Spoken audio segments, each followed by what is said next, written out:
Ahoj Dvořáku, jsem Smetana Bedřich. Můj flow je jako Vltava, nikdy nekončící řeka.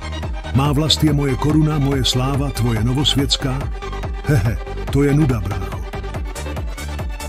Smetano, tvůj flow je jako tvůj život, plný tragédii, zatímco můj symfonický zvuk je plný radosti. Novosvětská je oceán, tvá Vltava je potůček, tvůj rap je jako tvůj sluch, prostě ho tu není. Dvořáku, tvůj zvuk je jako tvůj styl, příliš těžký, zatímco můj je jako mouka, lehký a svěží. Má vlast je jako pevný hrad, tvůj americký kvartet je jako papírový hrádek.